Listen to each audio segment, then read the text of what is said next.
G'day fans and welcome to this unbelievably hot Melbourne night. It is stifling, it is cooking. I don't know about you, but I am actually basting in my own juices even as we speak. How good is that? A moment ago I had a brush out and I was actually making sure I was getting both sides, because you don't want to be tender on one side and a bit rough, of course, on the other side, if you know what I mean. Oh my goodness gracious me. Why is everybody inside watching us tonight? Get out and about and enjoy the evening. Fortunately, though, Claire and myself are stuck here, as you can clearly see. And with that in mind, how are you tonight, Claire? I'm pretty good. It's a bit warmer than I'd like, but we'll get through it. I think I'd rather be inside than outside tonight, though.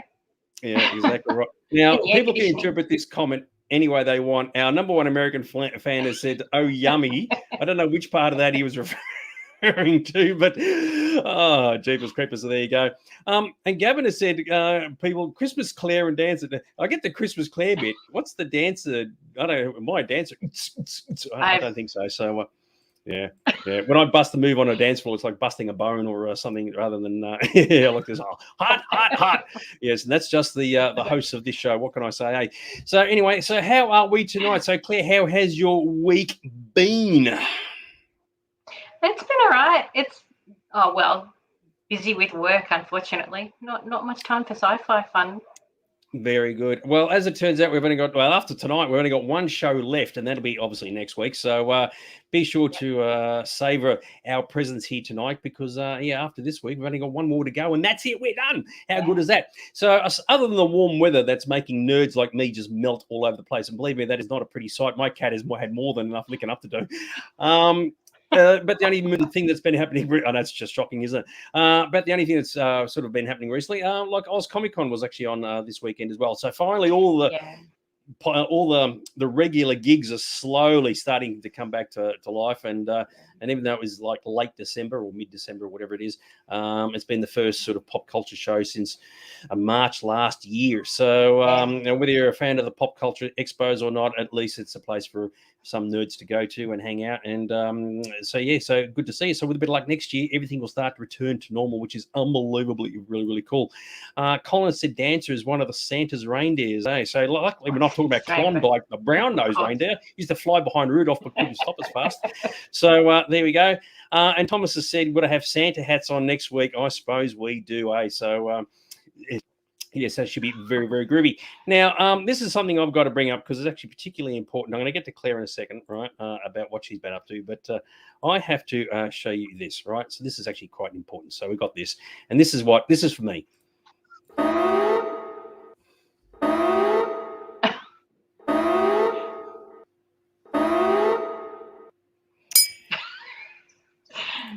I know it's pretty tragic. You wouldn't believe it, right? I cannot believe how much of a knob I really am. So I'm actually referring to last week's show where we're doing the June review. So I know if William's watching this show right now, he's going to be starting to yawn already.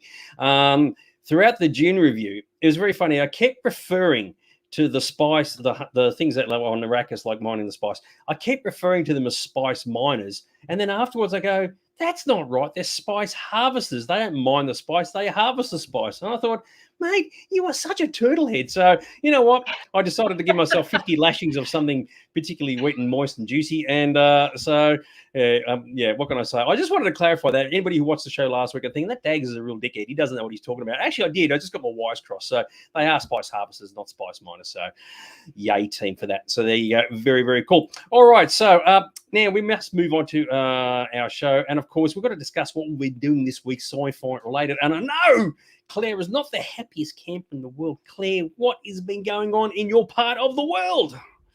I'm very, very, very sad because I broke my favorite sci-fi mug. Oh, geez, look at that. Let's have a look. Oh my goodness. To be honest, you actually probably can't even see it, but there's a chip in it that I can't use it anymore. It's all cracked on the inside. So now, what did you just bash it over somebody's head or something? Someone said, I don't like Serenity and Firefly sucks, and you decided to give them one. I would have given them one if they'd said that. Yeah. No, just washing the dishes. Just cracked it up against the tap, and now it's got this crack in it, so I can't use it anymore. But the good news is it doesn't show on the outside. So what I can do now is actually just add it to my collection. I can put it on the shelf and have it on display all the time. So that's what I'm going to do. I like the sound of that. Now, keep in mind, whenever I come to your place for a party or anything, I'm going to say, I love that Serenity mug. What a shame it's got a crack in it. Now, speaking of crap that's going on in my house, get a load of this, right?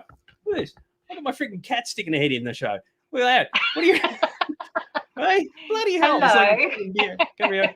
Say hello to all the nerds. Say hello to all the nerds. Hello. She's just woken up. She's actually looking at herself on the screen. I bet she is. Goodness gracious. You can tell she's just woken up. Her bloody eyes are all doing. Yeah, no. Hey, we've got matching hair colour. Yeah. Oh dear. Anyway, that's the madness that's going on in my house at the moment. So in case you were wondering, yes, that was Claire's reaction after she broke the mug. Oh, very sad. But yes, I do like the fact. Get off. Yes, I do like the fact you can now put it on the shelf and use it. And in fact, I have actually seen collectible mugs in the past where they specifically say you can't drink out of them. They're just there for ornamental use only. And you go, well, you couldn't be asking. What the hell's the point? Obviously, all the printing they've used all these poisons and all this bloody, liquid like lead shit and whatever else. Lead paint. Yeah. So there you go. Hang on. Michelle said, poor baby, nothing worse. I did the same thing. Yeah. And I've actually just realized Michelle's joined us after months of her absence. I saw her 2 days ago at a party. And yes, it was a mug she'd been using for 30 years. So that would make you cry, actually. So I feel your pain on that one. So hang on. She looks high. Who are you talking about? The cat or Claire? She's talking about the cat. She's talking about Lulu, not me. Hang on. I've got to fuck off. Bloody. Anyway, so there you go. All right, so that's very, very good. As you can see, the madness is kicking in. It's the hot weather, and we've got stuff to talk about for this week, and it's going completely insane here. So there you go. So Gavin said, some mugs have gold trim or writing, not good for use. I mean, you have to hope that you've actually read that on the instructions. Like otherwise, you have a bit of a drink of that stuff, and you go, "Whee! How good is this?" And Michelle has confirmed, yes, she's referring to the cat. Very, very good. Okay, so you broke a mug. I feel your pain. Yes, indeed, Dotty. For myself, I have actually been watching some Sci-Fi stuff recently, and I just wanted to spend a couple of minutes talking about this.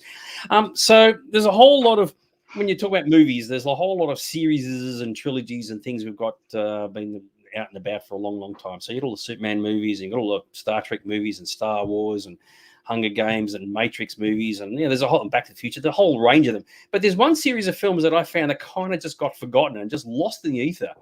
And there's a trilogy of them. And of course, it was the Maze Runner series. Now, I'll put the picture on the left-hand side for a reason. Did you ever see any of these movies at all? Yes, I did. I certainly saw the first one. I have a vague feeling I might have watched the second one, but I don't remember it particularly well. But that's it for me. Yeah. The first one I quite liked. Yeah, actually, it's very funny because the first movie, and you don't realize there's actually a trilogy of them. And if our number one American fan has said that he loved them, which is fair enough. And Thomas has said that the first one was good. A lot of people have seen the first one, but they didn't realize there was two others. And I made a point of going through because I enjoyed the first one. I thought the first movie was really, really good. It made a lot of sense. It worked really, really well for what it was meant to be. And it's almost the kind of trilogy where if you only had the first movie, you wouldn't need the other two, because the story was, if you get the last bit with the dude's escape and all the rest of it, you can just say, just pretend that big deal. Who cares? And just stop there and don't watch anything else. And you know what? You can go home happy and it's still not a problem at all. But I found the funny thing is with this particular series, and for those who don't know, it is definitely one for if you like young people being heroes of a story, which is, kind of groovy if you like that sort of thing. Young, good-looking dudes doing their thing and good-looking people. And they made a second movie, of course, called The Scorch Trials. And the funny thing about this is I found the two movies didn't really match.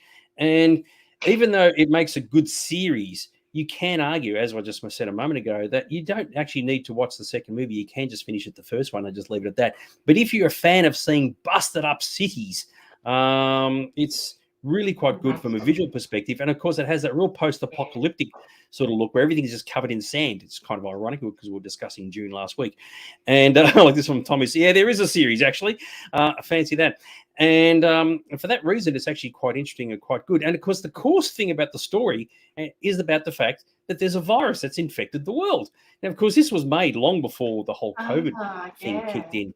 And in their story, in their universe, if you get it's called the flare virus. If you get infected by the flare virus, you effectively turn into a zombie, but you're still alive. So they've mishmashed two genres together. They've said, okay, we want zombies, but we don't want dead people coming back to life. We want people turning into zombies while they're still alive.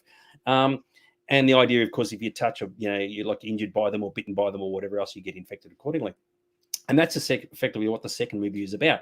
So, and the idea is that the young people that you saw in the first movie have a natural immunity to the flare virus, and the powers that be, after the world's been decimated, are trying to find ways to extract this stuff from them to inoculate the world. So on paper, the bad guys are trying to be the good guys, and that's what the idea is. But in the first movie, you kind of don't get that. They mention it right at the very end. And if you can, I'm completely confused. I mean, what's the deal with half the stuff and those monsters running around the maze and all the rest of it? It doesn't make a great deal of sense. And that's probably the downside to the entire series.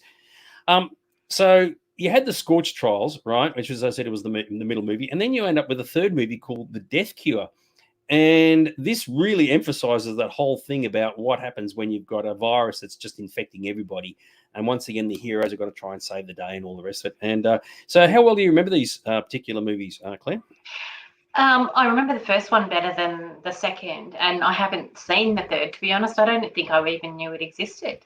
I certainly don't remember hearing that name, and I probably would have watched it if I was aware of it. But so I remember the first one. I mean, it's a while since I watched it, but I remember it reasonably well. I think, maybe. See, it's but funny. The second one, go on. See, yeah, you're right, because a lot of people, when they think of great movie trilogies or series, this just doesn't come up. And I'm not saying it's certainly not the best that we've seen around the place, but it's not abysmal by any stretch. I mean, the three of them actually work quite well, even though, and I agree with Michelle, they are all very different, and they are very different. And that's probably one thing that sort of brings them a little bit undone, is that there's not like the Lord of the Rings trilogy, which just flow together. These things, they sort of do sort of like jar a little bit, but it's actually quite a good series, and it is actually quite well made, but it's something that people just don't think of off the top of their heads. And they go, I personally can't work out why. It's almost like they came, they went, and just like people just don't remember them.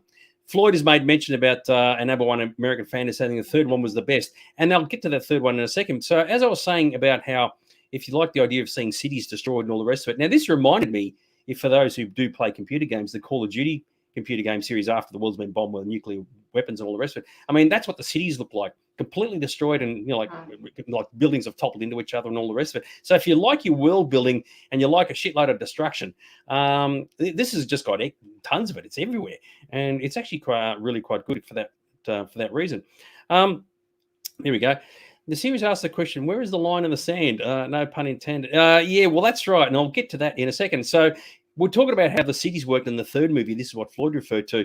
And, of course, this could have happened in real life here had the COVID thing gone completely out of control, where all the healthy people have ended up in a city and they've walled it off from everybody else. So do you actually remember this at all in the third movie? I remember the third movie I haven't seen at all. Oh, so, no. Yep. So... And so, all the healthy people sort of end up in a city, and they're trying to live life as per normal. So that, the corporate thing is still going. They're still wearing suits and ties and got taxis and all the rest of it. But they've walled off the entire population. Of course, you've got people outside who can't get inside because the people outside could be potentially infected. So it's the select few. And the comment here that Michelle's saying about the line in the sand is about they're doing all these trials on these young people to try and find the immunity to the flare virus. And, of course, they've got to use unethical means to do that. And that's a very, very good point. So in the case of this world here, if you have the COVID virus that's infecting everybody and go to get an antidote or a vaccine, you've had to do unethical, questionable things on healthy people to try and do that. Does the ends justify the means? And that's what the Maze Runner was really all about. So, but it's just funny that I watched it and I'm thinking, oh, my God, this is today. And it could easily have been a case of like, the government's building a wall around Melbourne or in Perth at the moment because they're really isolated themselves in Western Australia. You could almost see them building a wall right across the continent to say, no, we don't want to be connected to the other side of the country. And sort of echoes of real life. We had that ring of steel, if you remember. They were calling it the ring of steel, and it was a big circle around Melbourne that was keeping the outside people out and the inside people in as much as possible.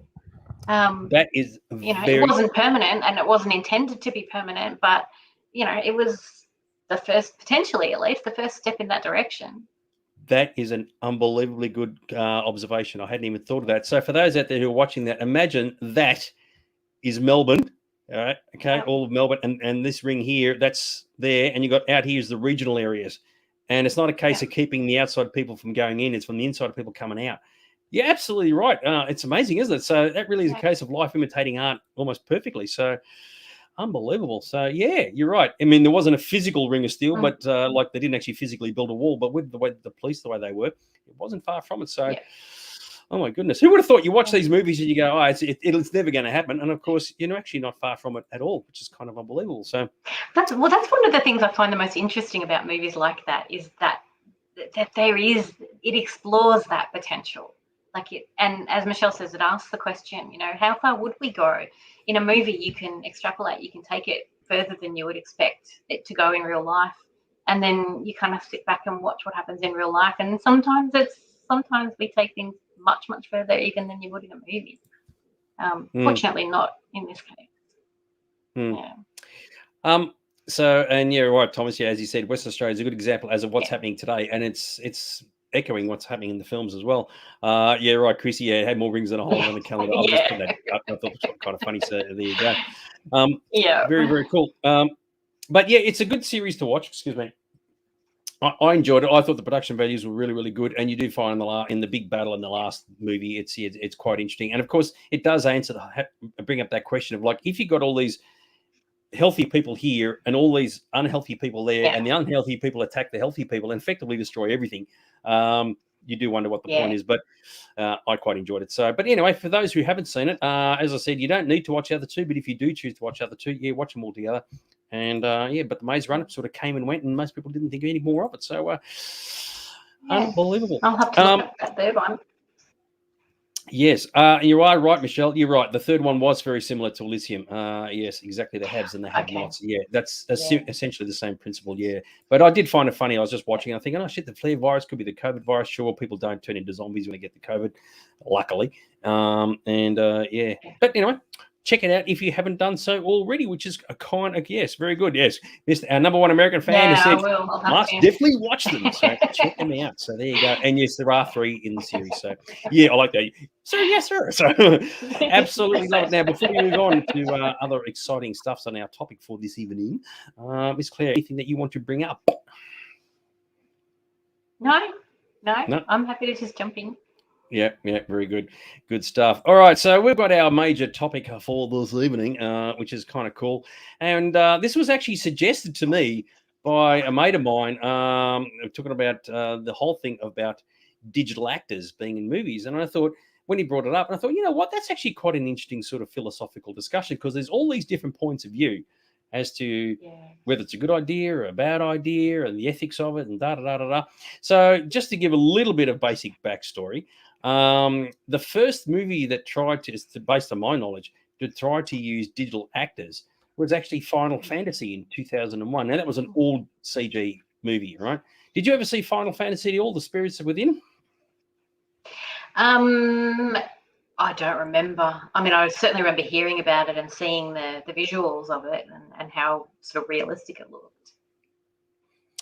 Good stuff. Well, it was trying to be ultra cutting edge. And in this instance, they didn't try to make the people too photorealistic, because they realized it was really pushing the envelope and it wasn't going to work. But they did actually come relatively close to this guy over here, whose voice was Donald Sutherland, if I recall. But it was really cutting edge for its time in 2001. And unfortunately, it made a massive loss for the studio. The studio went bust, and that was the end of that. But it was really indicating what could possibly happen for the future. And I guess after this, people didn't think anything more of it. But it's actually quite a good movie, quite enjoyable, based on the computer game. But yeah, Final Fantasy, they were sort of really like bordering on the edge of trying to make digital people come to life. Now, after that movie, you sort of didn't think anything more of it. But the next one that came along that used something very similar, and this is really interesting, was Sky Captain: The World of Tomorrow, where they got Sir Laurence Olivier, and with permission from his estate, to do a digital recreation of him. So did you ever see Sky Captain at all?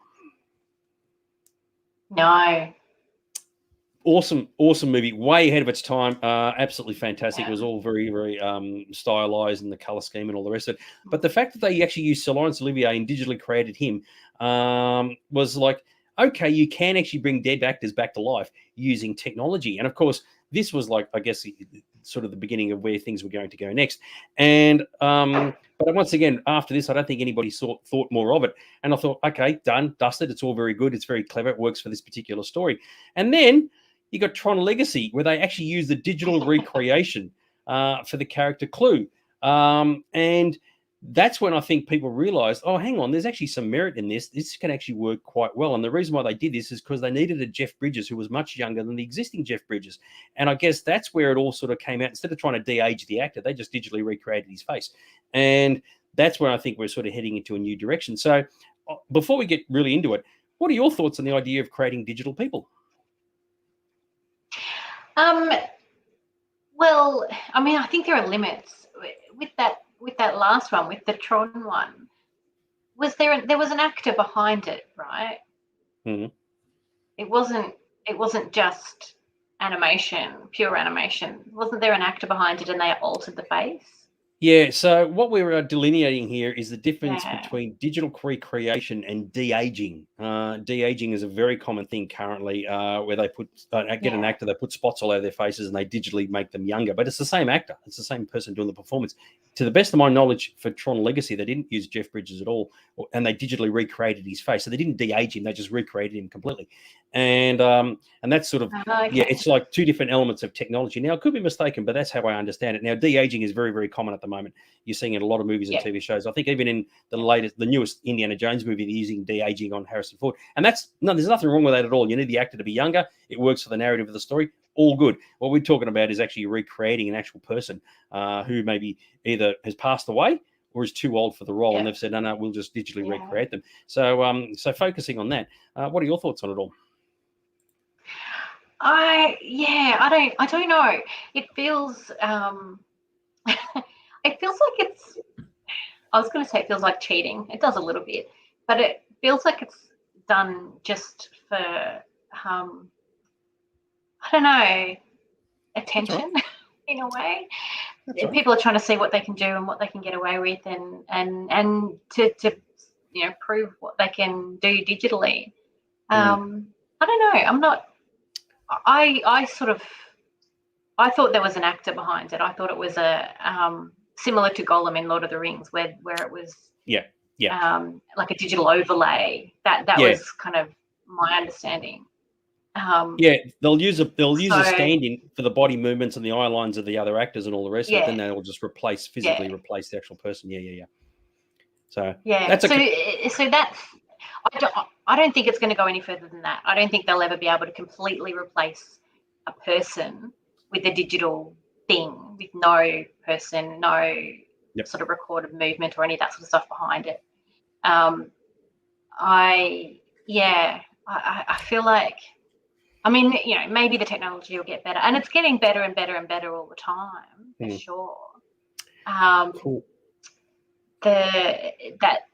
The Final Fantasy one, I don't know if you've seen a series, I think it's called Love, Death and Robots on Netflix, which is a whole series of super short little, anywhere between sort of 5 and 20-minute standalone episodes. And there's at least one in that where when I started watching it, I was surprised because it didn't look like it was animated. It's an animated series, and so I was expecting animation, and it didn't look at all to begin with as though it was animated. As you got into it further, it became a bit more obvious that it was, but the technology is definitely improving. Cool. So everything sort of rolled on past Tron Legacy, which I think was like 10 years ago or whatever else, and then this came out, and it was like, oh, okay, now the world's changed, right? So in Rogue One, they created a digital Tarkin, a Peter Cushing who died back in the 1980s. They did a digital recreation. Sure, they didn't just do it out of fresh air. They had a body double and they just recreated the face. But he was a main character. So instead of having someone who is just like background or fill-in or whatever, he was the main antagonist for the movie, alongside Krennic. But this was like a real eye-opener for a lot of people to say, oh, okay, they're really pushing the envelope. Now, to be fair, a lot of people said, okay, it didn't look photorealistic, and it doesn't look photorealistic, but you can see where they're pushing the envelope. And this then brought up the whole thing of recreating digital actors. Is that a good thing or a bad thing? Now, in this particular instance, it was a great idea because Tarkin was such a necessary character for the story. And then the question came about, okay, well, does it work? And in this instance, you could say it does work once you've sort of seen the movie appear a couple of times and you sort of, your brain just adjusts to the fact that it's a digital guy. But will it come to a point where you look at that and go, oh, I didn't know Peter Cushing filmed all these scenes. He must have done that before he passed away. And this, I think, is where we sort of jump from one aspect of digital filmmaking to the next aspect. And this was interesting because I thought when he turned around on screen, I thought, wow, they're going the full hog. They're not trying to hide it in shadows and darkness and whatever. He's on there on screen, and I fully applaud them for it. But it does raise a whole lot of questions. So with that in mind, some people have said, like Michelle has mentioned about digital, it's always better when they're played by an actor, not CGI. But in this case, and I agree with you, but in this case, they couldn't use the real actor. And at least they didn't recast Peter Cushing, and I applaud them for that. And they actually got it down pat pretty well. So this, like, if there was a turning point between using real actors and digital ones, I think Rogue One really was like right at that point where they've decided to shift things across. Now, it's interesting because Gavin has made mention about ABBA, the latest ABBA stuff that's coming. Have you seen this at all, what they've done with the ABBA group music? No, I've been hearing bits and pieces about it, but I haven't seen it. So very, very quickly, so ABBA's reformed. They're doing some new music, and what they've done is they've got the four band members to sort of sing and dance and do their thing, and they've digitally de-aged them, completely recreated them, right? I think it's pointless, absolutely pointless. I think if you can't show them as they really are right now, don't use a digital recreation because they're trying to pass it off as effectively the real thing. And in my opinion, it looks terrible. I don't understand the logic of it at all. Until you can get people who look 100% right on the money, for at least for a band, I don't see the point of it. But it's the same principle where they've said, okay, well, we don't want to show the band as they look today. We want to show them how they look back in the 1970s, and that's what they've effectively tried to do. But it looks like a computer game, in my opinion. But same principle, though. That's the thing. Yeah. So, okay, Peter Cushing, he passed away. We understand that. Then, of course, they had the sequence with Leia, right? And I thought, to their credit, they didn't just show her from the back and just look over the shoulder. They said, no, turn around on screen. We're damned if you do and damned if you don't. And bang, there you go. Princess Leia on screen, completely a younger version. And for this, they did use a body double, and they just recreated Carrie Fisher's face. So what are your thoughts there? Like, I assume you've seen Rogue One. Did you have any opinions on it at all? Yes. What they did with this? You haven't? I liked it. I thought it was really. I thought it was appropriate for sure, because it had to be her, and it had to look like her, and it had to feel like her.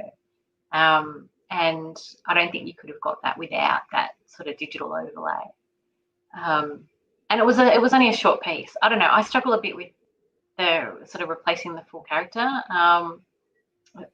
for whole movie a little bit, because I think so far anyway, in the stuff I've seen, there's always been just enough for it to bug me and to distract me from the movie itself.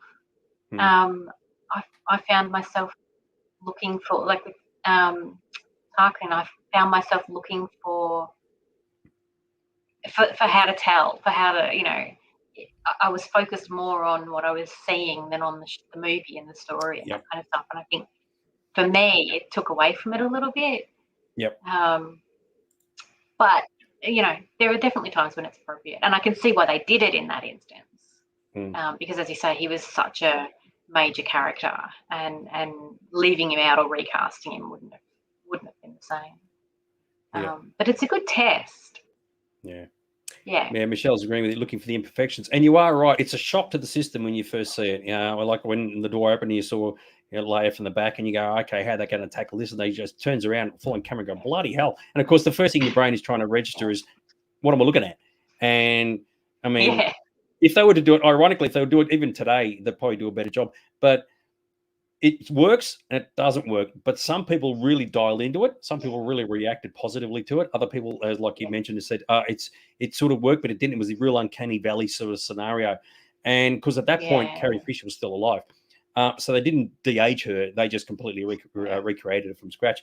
And it was interesting. So in the movie, they've said, all right, we're just going to go hell for leather, just put it out there. And those who can't deal with it, too bad, so sad. But for those who can, you're going to love it. But of course, it was a very divisive thing at the time. But I personally applauded them for it, even though I can tell, it's clearly not her. And I thought that was interesting. Ironically, Carrie Fisher herself actually thought they'd used footage from her from the original movie that she hadn't seen before, which I thought was kind of funny. So a number one American fan, Floyd, has said definitely worked. I'm not entirely sure which bit he's referring to.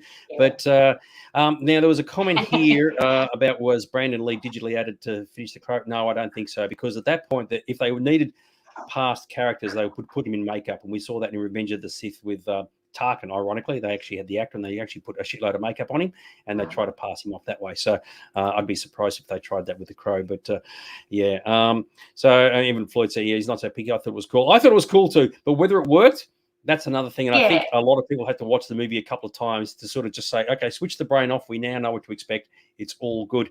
Now, after Rogue One, so clearly the toe's been dipped in the water and they've said, all right, there's a chance here of recreating people digitally. And then a movie comes out and they bring back a character and and this one floored me, right? Blade Runner 2049 with the reappearance of Rachel. And this is a digital character.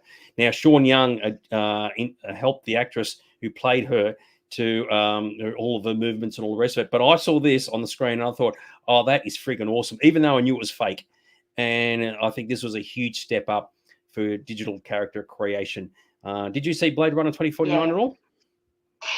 I did, and you're right. This was amazingly well done. It really was pretty incredible.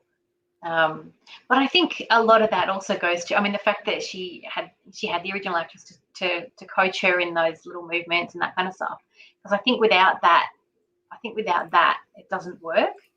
I think you've got to have, because that's what makes a person who they are, like particularly on screen. I think particularly with actors and with characters like this, I think a lot of what makes them work and makes them who they are is those personal I don't know what you call it habits and movements and the way people are.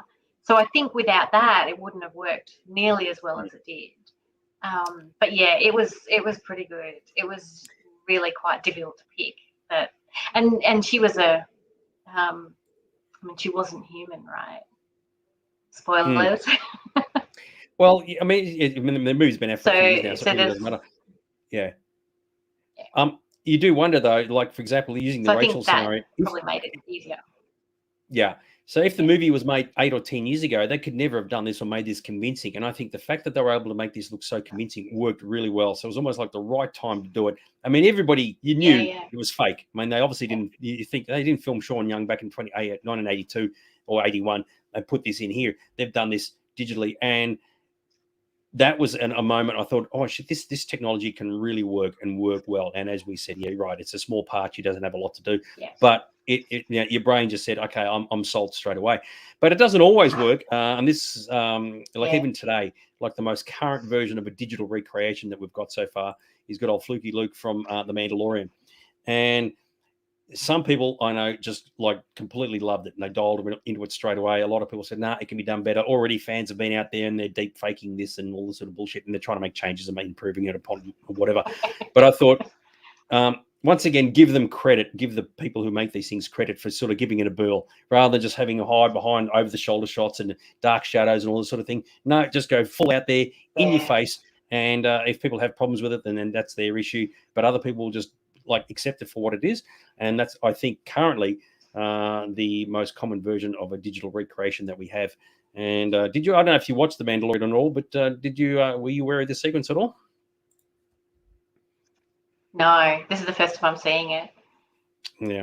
So it looks pretty good. It worked, from this image, it looks pretty good. Yeah, I thought it worked okay. Once again, your brain knows it's fake, right? It's a question of how well you convince yourself to go, you know what, I can deal with it. It works for the story. It works for the narrative. It's okay. And I guess it's up to the individual. Some people would go, oh, no. I don't know. For me personally, as I said, I accepted it. I knew what they were trying to do. But I was looking at it from a certain perspective. Other people might not. And some people might sort of believe it from straight away, thinking, how did they do that? and other people might go, nah, it's just completely terrible. So, yeah. What do you reckon? Well, it's interesting because that comment about perspective. I mean, we're looking at it as fans of the original. We're looking at it and the Blade Runner one as well. Like, we're looking at it from the point of view of people who saw that way back when and loved it, have probably watched it again and again, are very familiar with the characters. If you didn't know who they were, if you were coming to it new without having seen any of the rest, or maybe you've seen one of the movies once years and years ago, but you're not particularly familiar with it, then you wouldn't necessarily know immediately that it was fake. Like, we know because we know the original character, and because we know the history of it. But if you didn't have that, I think a lot of these, the newer ones especially, I think a lot of people wouldn't see it. The Blade Runner one, that was, you wouldn't necessarily look at that and go, oh yeah, that's fake. You might sort of go, hang on, wait a sec, is that actually a person or not? But I don't think you would, if you didn't know the history and know the character already, I don't know that you would pick it straight up. And same for just looking at that image of Luke. Same for that. I mean, I don't know what he was like in movement because I haven't seen it, but there's a couple of comments saying it was good. Floyd's saying that scene was off the chain. So yeah, I was going to get to that because I love this one. It's like off the chain. I don't know what even off the chain even means. Yeah. So yeah, totally agree. And obviously it worked for some people. Like Christy said, yeah, she watched it all, had a squeal and all that sort of stuff. And yeah. Sorry, keep going. Yeah, there you go. No, I mean, I think I made my point that, not everyone would see it from that same perspective that we have. Yeah, and I agree with you. Because we know the history of who all the characters are and all the rest of it, we've already got this preconceived thing in our heads. If somebody was seeing this stuff for the first time, would they be taken in by it? And that's a very, very good point. And that'll actually sort of, I'm going to bring up into another discussion a bit further on. And you are right, Michelle. It all comes down to all that, the facial tics and nuances and all the rest of it. But once again, we're dealing, and as Claire said, we're dealing with actors and characters that we're very, very familiar with. What happens if you're dealing with something you're not familiar with, which is completely unknown and new? And I'm going to bring up a point about that very, very soon. Off the chain like a pit bull. Yeah, okay there, Gavin. Very good. So, Gavin, you are right. Yeah, some fans who didn't like Leia and Rogue One, and fair enough too. I mean, it divided a lot of people as to whether it worked or didn't work. But regardless, applaud them for giving it a go, because otherwise, if you had just done the over shoulder thing, people would have said, "Oh, I said it's copped out. They haven't actually shown a face." Anyway, what the hell? All right, so this actually then sort of brings us into the whole thing about not necessarily the ethics of it, and certainly not about the technology. Let's assume for the moment that tomorrow, as in like when the weather cools down, that they'll go, oh, we've figured out the technology. We can actually make this like seamless to the point where there's no uncanny valley.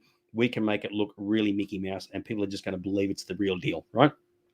Now, ironically, if you go right back to the 1980s, the first instance of actors cracking the shits when productions were using their likenesses was actually Crispin Glover, who played Marty McFly's father. I've forgotten his first name.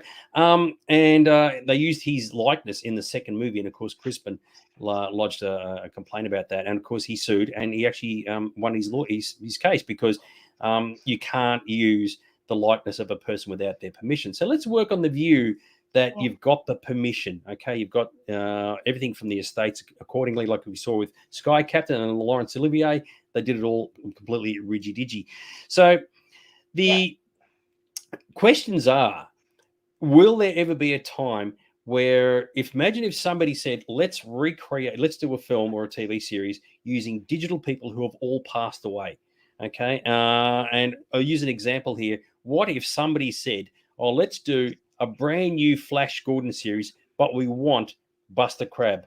We want the original actors playing these people, but it's modernized. And you do wonder if it would ever come to a point where that would work and people go, you know what, I'm sold on it. I believe that this is long lost material that they've filmed from the 1930s that's appearing today. And that then opens up a whole new can of worms as to whether it would work, not work, whether the audience would accept it, whether they want it. What are your thoughts? Do you reckon if you can do it, should you do it? I think I think it would be a gimmick. Like I think if it was done, it would be a gimmick. I don't think it would be. I don't think it would be accepted as like a proper mainstream way to go. I've heard. I was reading something the other day about the some. I can't remember the details of it, but they'd gone around trying to cast someone and decided that the only person who was perfect for this movie would be James Dean, and so they were going to try and recreate James Dean in a movie, to make a new James Dean movie. And I just kind of think it just seems ridiculous. Like it's a gimmick. They're doing it for the attention. They're doing it to get the James Dean fans or whatever. And I think it will stay that way. I don't think that will change. I mean, that's just my opinion. But I think the other thing is that people want new things. They don't want the same old over and over again. So using the same actors for something too often, I mean, it happens anyway. People get sick of seeing the same people, and so we get new actors coming in. And I think giving the next generation a chance to be a part of it and all that kind of stuff is a good thing as well. That's what I reckon. I don't reckon it'll catch on as a long-term thing. I reckon it'll happen a few times and it'll be seen as a gimmick. And some of them will be cool and some of them will be shit, and and then it'll fade out. That's what I reckon. No, fair enough. And yeah, you're right, Michelle. It was George. It took me a while to realise it was George McFly. So exactly right. So yeah, it's, and I agree. It's heading into all sorts of areas, and you could do wonder: is it a gimmick? Like 3D was a gimmick. Okay, it sort of worked for a period of time, and people go, we don't really need it. It doesn't necessarily make movies or TV shows necessarily better. And you've got to ask yourself, what's the benefit? Because clearly, it takes a lot of work to make a digital recreation of a person. Yeah. But 10 years from now, when you think they may have the process perfected.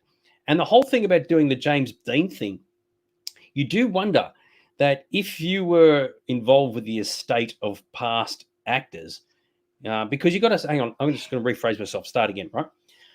There is one aspect that needs to be taken into consideration. If you're an actor yourself and you're the provider for the family and all the rest of it, and you go, you know what, I'm reaching the end of my career, reaching the end of my tether. What if you said, yes, I agree to be completely digitized. And I believe they have done this with Harrison Ford, with the idea being that they can continue and intentionally make new movies, TV shows, whatever, using this person, because the finances that are generated go back to the family. And the family goes, yep, go for it. Yeah. You've got this person digitized, knock yourself out. And that's an aspect that I think probably a lot of people wouldn't necessarily think of at the beginning. But when you analyze, you go, there's a lot to it. And there was a comment here, and I'll get to it in a second, about Gavin Atkins saying about using George Reeves. Right, bring back George Reeves as the original Superman. And if that was possible, and taking it a step further, using, we'll say, Christopher Reeve as an example. Now, a lot of people still say Christopher Reeve was the best Superman there ever was, and I agree with that, right?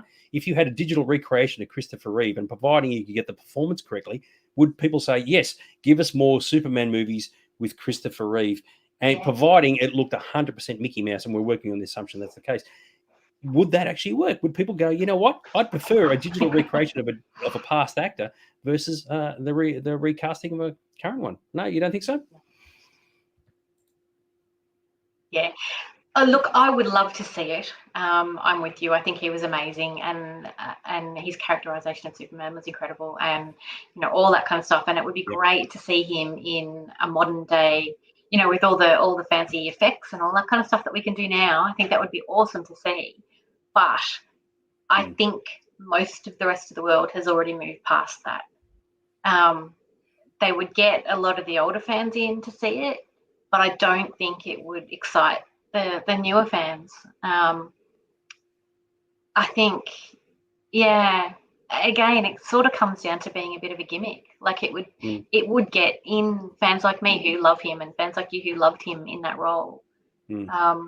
But it wouldn't be the same, because it would have to be made with modern systems and modern, just the way we look at the things and the way we look at the world is so very different that I just can't see it working more than as a kind of one-off gimmicky thing.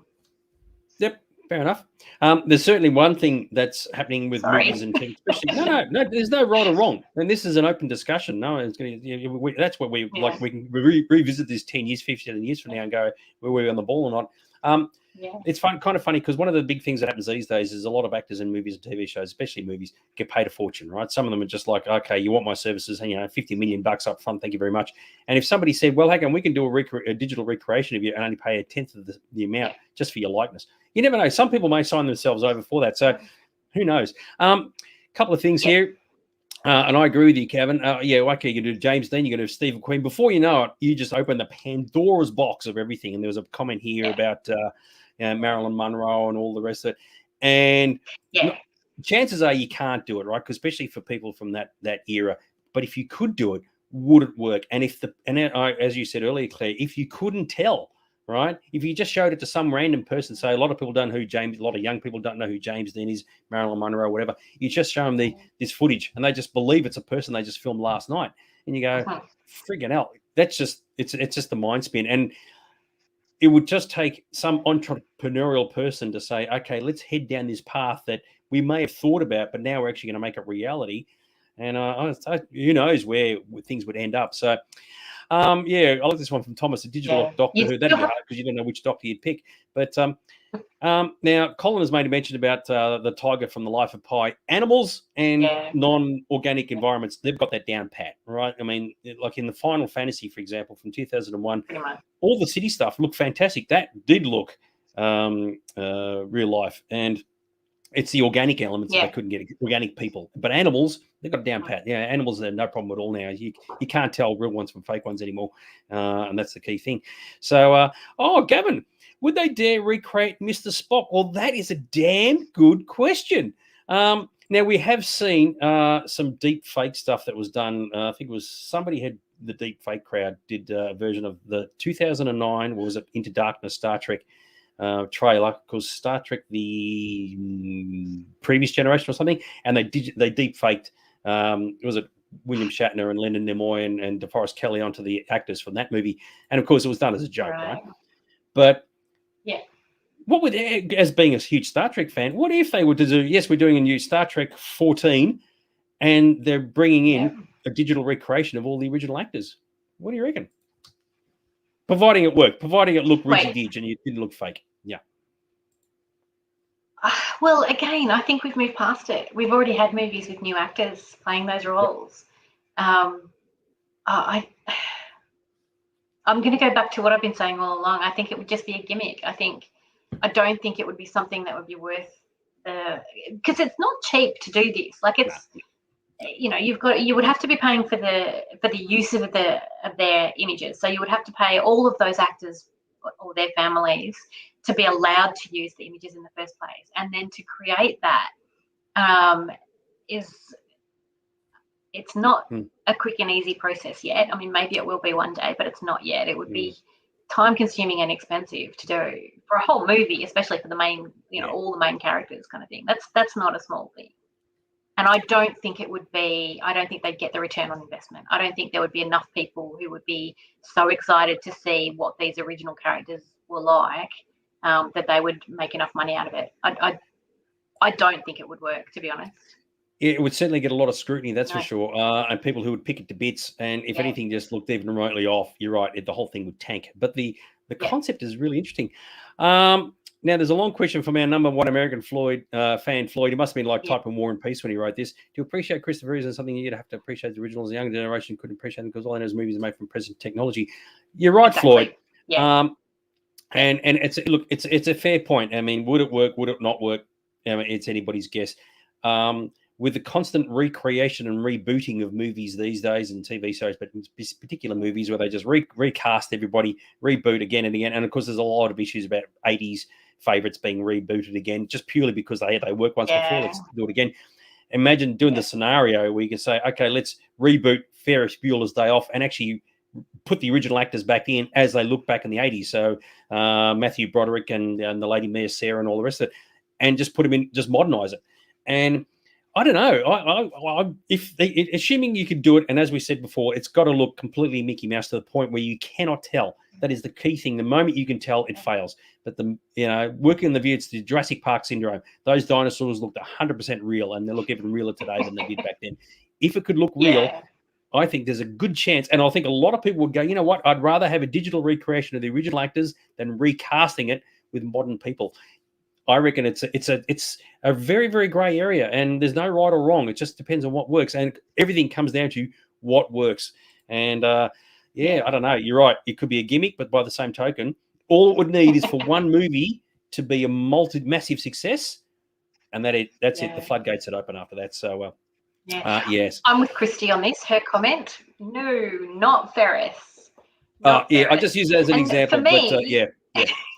No, I know, but still, but that one of the points I was going to try and make earlier is a lot of the reason it works with these actors is because of their attitude. I was trying to think of the words before, and someone has commented nuances and someone has commented quirks, and it's both of those things. But it's also attitude. Like the Christopher Reeve's Superman, the attitude and the way he reacts to the world around him and all that kind of stuff, is completely different from the way you would expect someone in that position to react today. And so trying to recreate him in a modern movie, in the modern world, that's one of the reasons I don't think it would work. And if you look at something like Ferris Bueller, it's just a different world that we live in. Like that taking a day off school and going in the parade and all that kind of stuff. I mean, if you ignore COVID for starters, because with COVID around, that none of that would happen probably. But even without that, it's the attitude, and these days kids they'd be on their phones, they'd be playing games, they'd be sitting at home. They wouldn't be, you wouldn't sort of see them going out and taking over a parade.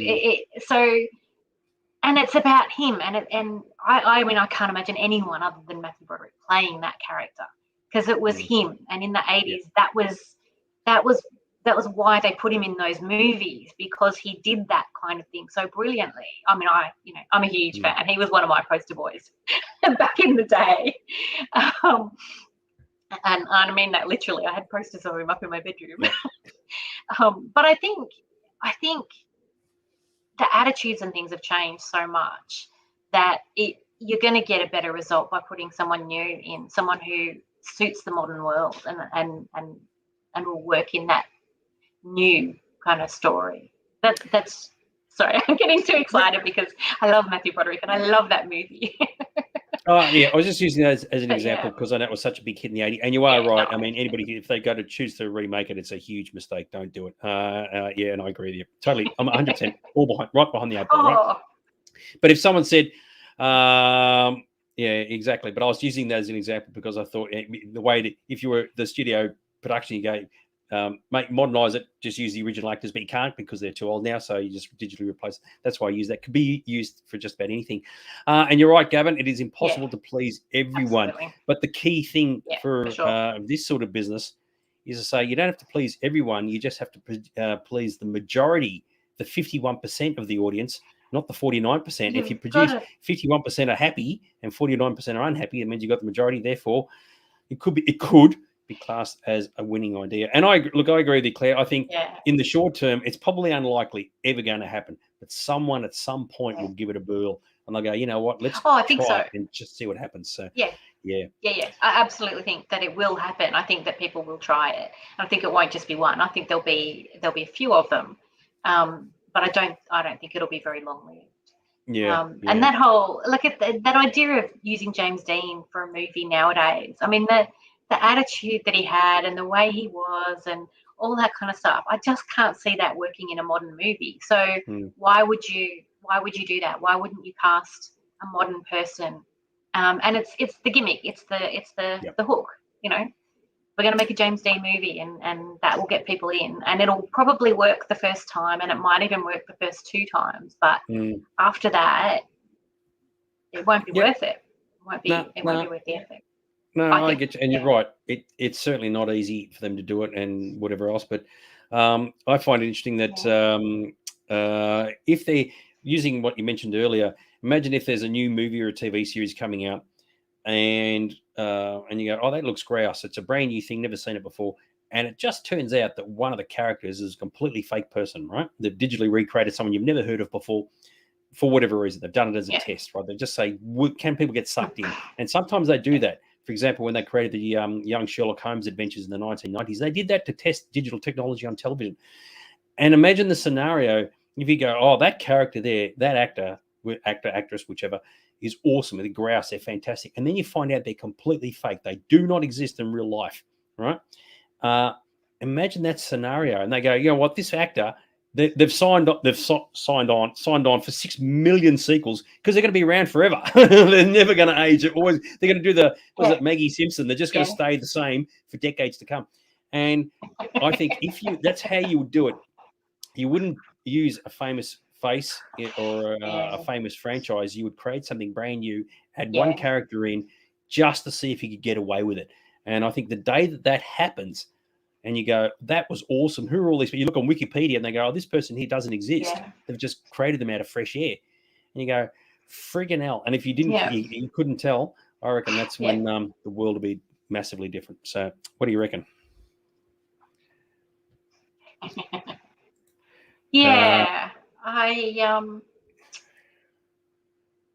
guess in my head I'm comparing it to animated movies. But it's a different thing, I suppose.